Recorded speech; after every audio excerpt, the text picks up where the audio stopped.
why is the African Union and the chairperson quiet about the Uganda general election in January 15th to date, and they are quiet, and why are they so? There is a few reasons, how about 5, 10 reasons why the African Union are quiet and don't want to comment about the Uganda general election. And Bobby Wine is still in the hiding since January 16th to date, and he's yet to appear in the public. Now, let's look at the reasons why the African Union is quiet about the Uganda. Ugandans go through another highest contest election. Opposition cries foul. Social media is on fire, but the African Union chairperson is silent. So the question is, why can't the African Union chair speak on this particular incident happening in Uganda? Now, I'll be taking you guys through to give you more details on why the African Union is quiet on this particular aspect. Now, the belief is that most Africans believe that the African Union is also is the main union for African contests in anything. So they are called the referees, but that is not the case. Here, it is not like that. The African Union chair, but that is not how the African Union actually works, because there is a lot of rules that govern the African Union that makes them also talk in terms of what is going on wrong somewhere and what is going correctly somewhere. But in this case, African Union is quiet. So let's go on. The non-interference is one of the rules. The rules the African Union has set is that non-interference. The African Union is built on one major rule: respect for national sovereignty. Elections are considered an internal matter unless a country officially invites or intervention. Now, the African Union chairperson or chairman cannot just jump in condemn or cannot just jump in and condemn a sitting government. Why is it so? There is a lot to this particular matter, because a lot of things have happened in Uganda during this January 2026. Even before the election, a lot of things have happened in 2025. Bob Wine have been arrested several times, but still fighting for the best. But then, this January, a lot have happened. Let's move on. The African chairman or the African Union chairman does not speak alone. Any strong statement usually needs consensus from member states. And here is the problem: many African leaders don't want to set a precedent, because tomorrow it could be their elections under scrutiny. This is very simple. If you use Nigeria as an example, Tinubu, on the contrary, lost the election, but after the calculation and the counting and everything, Tinubu has won. That's because they know what they did behind closed doors. There's a whole lot going on in Africa election. Now let's move on. Uganda is not a small player.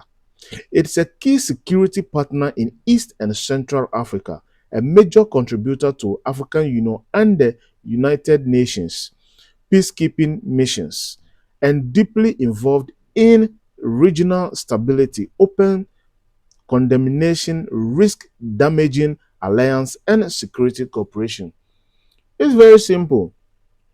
They are in charge. They send their people in fighting for peacekeeping in the Eastern Africa and the Central Africa, including helping out the United Nations. So, if they try to scrutinize them, meaning they are jeopardizing the life of people living in the Eastern Africa and the Central Africa, including the United Nations as well. So, you can see from this aspect, that is the reason why African Union is quiet and cannot speak on it.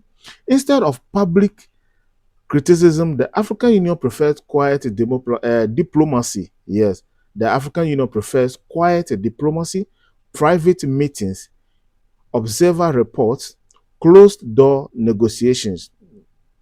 The problem: quiet diplomacy often looks like silence to the public.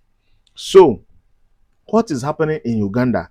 It is not indicating that the African Union chairperson did not see it. They have seen what is going on, but rather they call or they will talk to Museveni and his son, the General Muhuzi, privately, not in public. That when they are doing that talking, media doesn't go there. No other person, only those involved are there. Cameras are shut. No one have the right to bring it out. Now, here is the unforgettable or uncomfortable truth. The African Union is made up of governments, not citizens. Many leaders came to power through disputed elections themselves. So the African Union often chooses stability and self preservation over confrontation. This is very simple. A whole lot of African presidents who came into power, they came to power through other means, disputed means, and whole lots. In conclusion,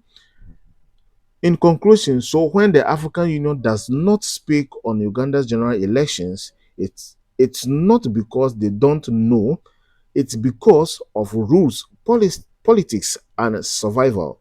That is why civil society, opposition voices, and independent media ends up speaking louder than the African Union. So in this case, African Union know very well, but they can't speak because one, some of the presidents who were in charge of the African Union sovereign state, they also came in to power through dispute means. So with that, they find it hard to talk about what is happening right now in Uganda. Now Uganda is in the hands of Blakes managed by General Muhoozi and the father Museveni, who has been on power for the past 40 years and still have been given another 5 years to making it 45 years going to be on power for Uganda since